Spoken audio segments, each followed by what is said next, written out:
O que está na Bíblia é tão claro que, ao contrário do que muitos às vezes pensam, não se trata de militância e nem se trata de omissão. Se trata em viver uma vida segundo o coração de Deus. Eu quero lhe convidar a abrir a Bíblia em Mateus capítulo 5, verso 6. Bem-aventurados os que têm fome e sede de justiça. Vamos ler também o texto de Mateus capítulo 5, versículo 13 ao 16. Vós sois o sal da terra, e se o sal for insípido, com que se há de salgar? Para nada mais presta, senão para se lançar fora e ser pisado pelos homens. Vós sois a luz do mundo. Não se pode esconder uma cidade edificada sobre um monte, nem se acende a candeia e se coloca debaixo do alqueire, mas no velador, e dá luz a todos que estão na casa. Assim resplandeça a vossa luz diante dos homens, para que vejam as vossas obras e glorifiquem ao vosso Pai que está nos céus. A tua concepção sobre justiça e injustiça, sobre estar ou não fazendo aquilo que Deus manda em relação a combater essa injustiça, tem muito a ver com o teu entendimento sobre o início desse reino.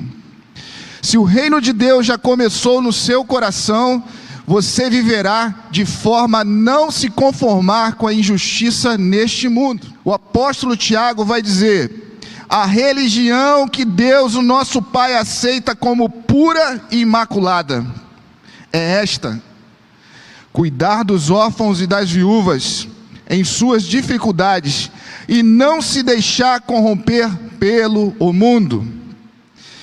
Você, meu querido, se entendeu que o reino de Deus já começou no seu coração, você não pode achar normal a igreja se omitir diante da injustiça social, porque precisamos ser sal e luz neste mundo de injustiça.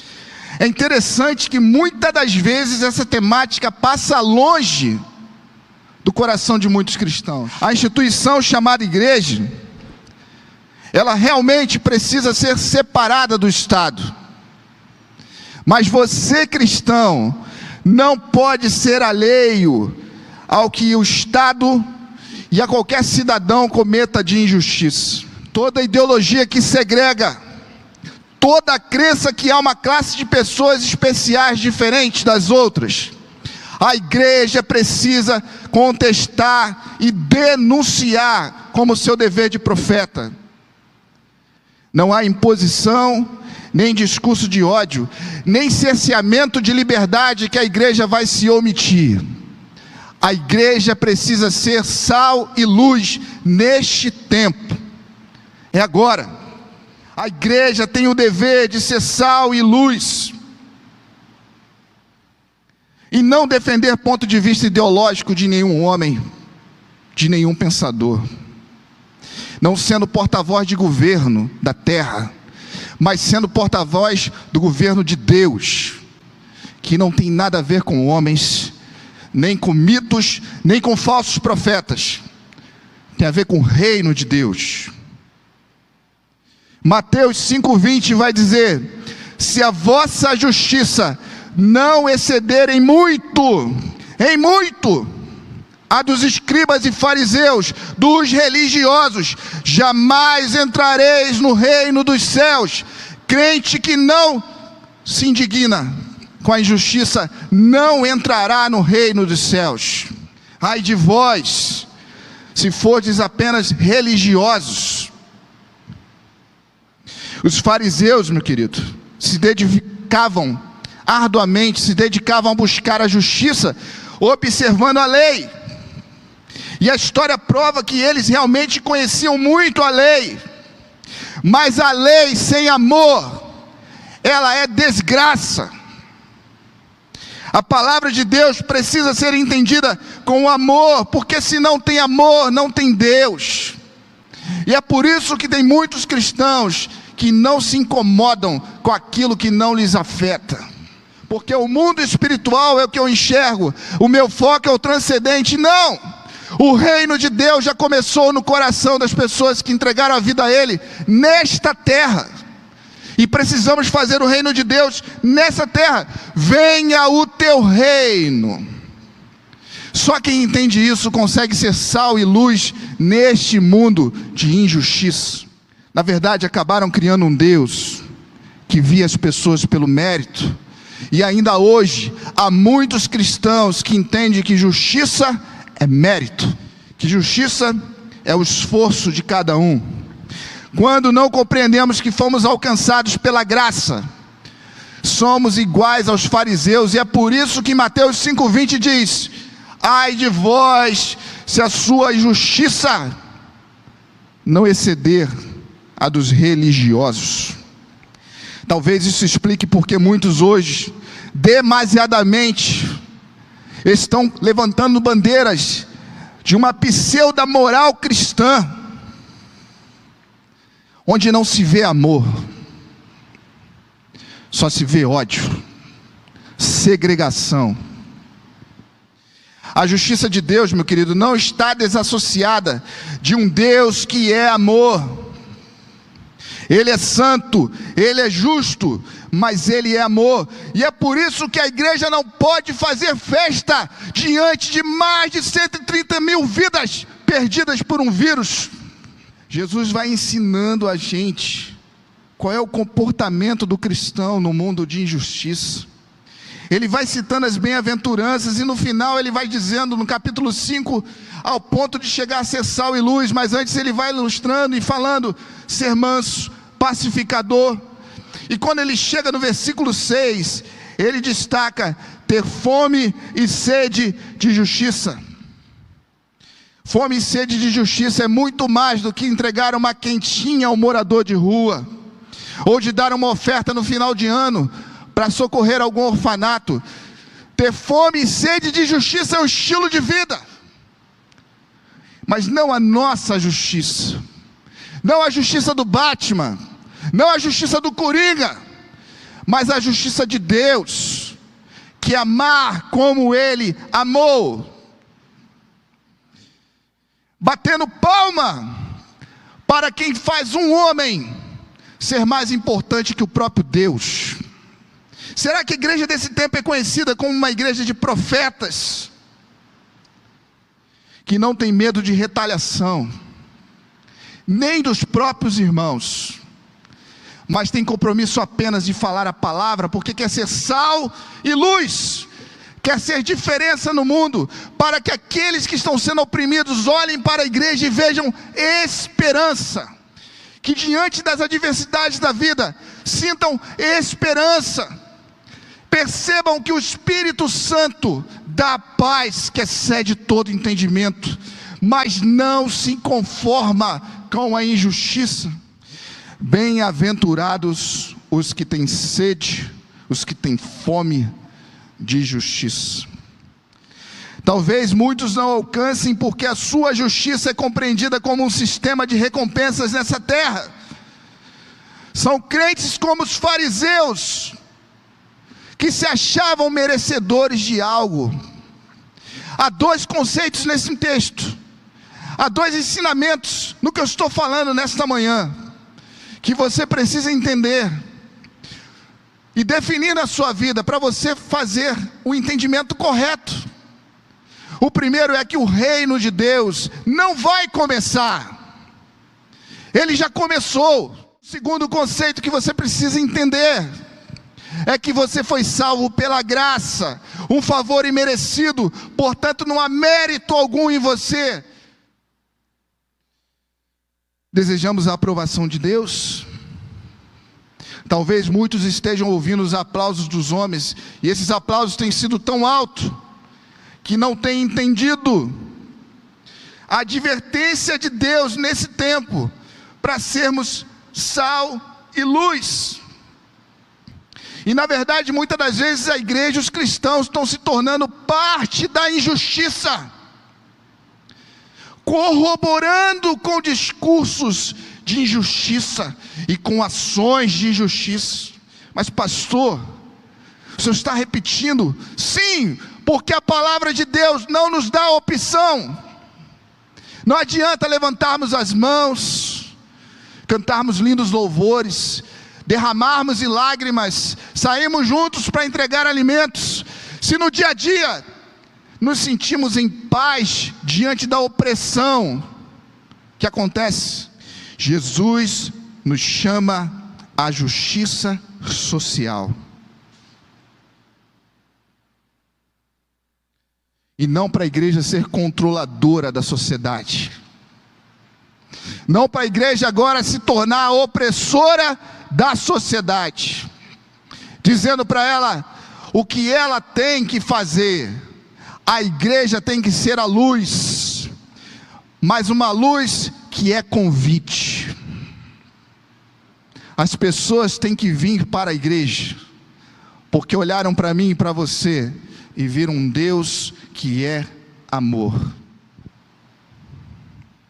Durante toda a Bíblia, nós encontramos a preocupação de Deus com as questões da justiça social, por exemplo, a lei de Moisés, as profecias, os profetas, como falaram da justiça social, Provérbios, a própria instituição dos diáconos no Novo Testamento, as cartas dos apóstolos e os próprios discursos de Jesus. Nenhum deles ignora a necessidade minha e tua como cristão de interferir na injustiça deste mundo. O que o pastor está falando aqui não é militância, querido, é palavra.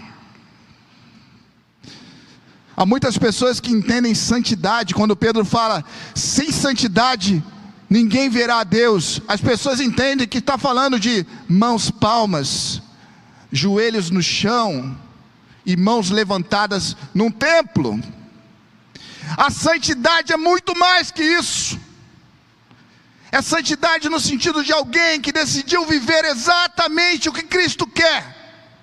E Cristo quer que os cristãos sejam justos, e não aplaudam, e não se omitam diante da injustiça. Escute, ouça, tendo aparência de piedade.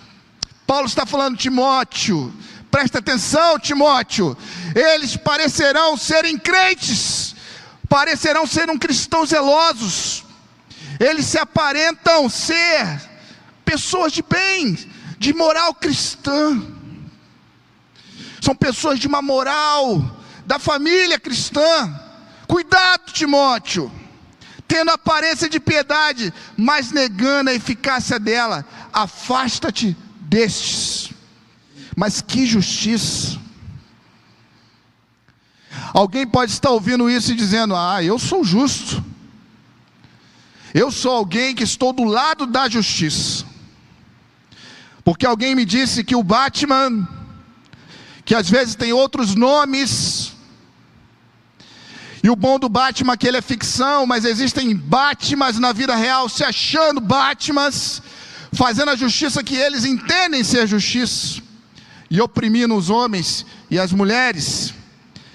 A justiça que Deus quer de nós é a justiça exemplificada em Jesus.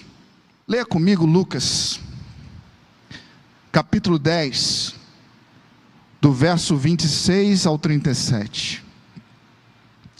Eu espero de coração que você ainda esteja aí assistindo o culto, participando do culto, porque toda a palavra, ela precisa ser entendida ao olhar de Jesus.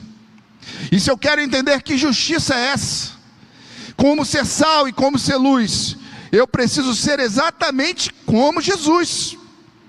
Lucas capítulo 10, versículo 26 ao 37, Jesus diz, o que está escrito na lei? Como você lê? Como você lê a lei? E eles respondendo, amarás ao Senhor teu Deus de todo o teu coração. Esta parte muitos fazem, ou pensam que fazem. Amarás o Senhor teu Deus de todo o coração. Mas o texto continua, de toda a tua alma, de todas as tuas forças, e de todo o teu entendimento, e ao teu próximo como a ti mesmo. Talvez esse final seja a parte que muitos não queriam que Jesus falasse, e que Lucas deixasse registrado. Respondeu então: faze isso e viverás. E aí o jovem, aquele homem que estava ali conversando com Jesus, tentando justificar-se, tentando mostrar o seu mérito, tentando mostrar que ele merecia aplausos, tentando mostrar que ele era alguém diferente, ele diz para Jesus: e quem é meu próximo? Ao que Jesus vai contar uma das histórias mais lindas e mais exemplificadoras do que é justiça para Deus, do que é ser sal e luz no mundo de injustiça. O levita e o sacerdote passaram de longe. Jesus está ensinando o que é justiça, querido, preste atenção. E ele diz: mas um samaritano, alguém que era diferente do padrão religioso, do padrão do correto, do padrão do que é certo, do padrão da família certa, alguém que era odiado, passa um samaritano, alguém que talvez nunca entrou numa igreja.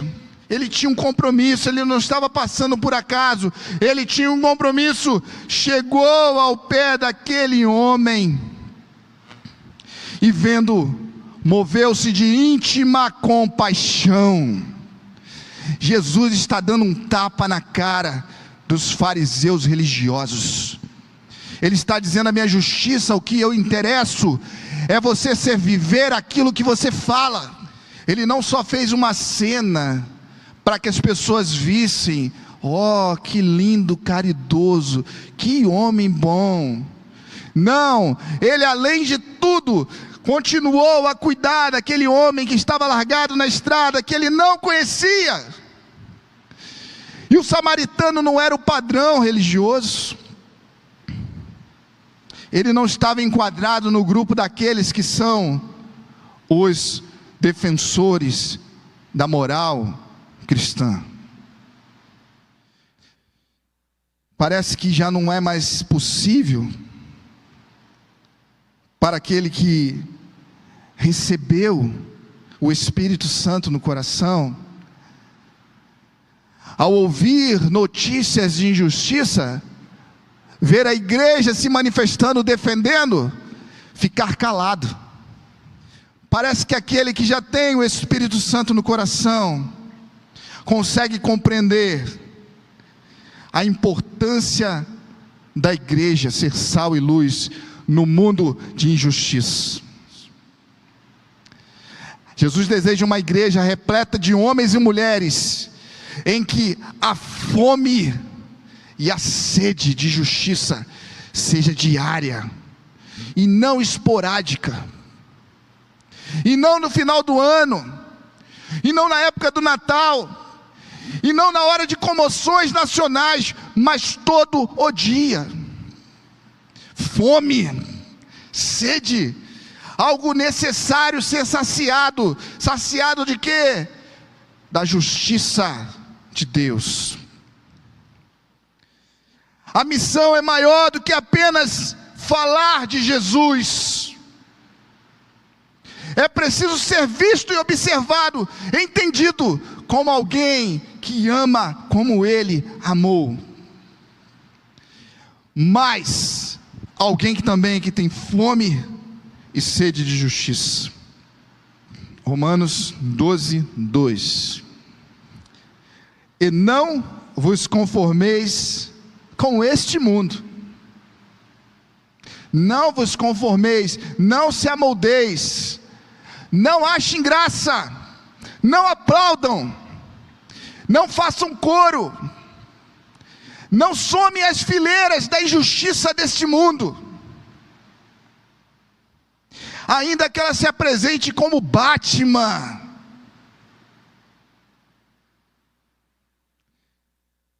Não vos conformeis com esse mundo, mas transformai-vos. Transformai-vos pela renovação do vosso entendimento, para que experimenteis qual seja a boa, agradável e perfeita vontade de Deus. Como ser sal e luz em um mundo de injustiça? Vivendo de forma que o mundo olhe para a gente e veja tão somente Cristo Jesus. Amém? Receba essa palavra em nome de Jesus.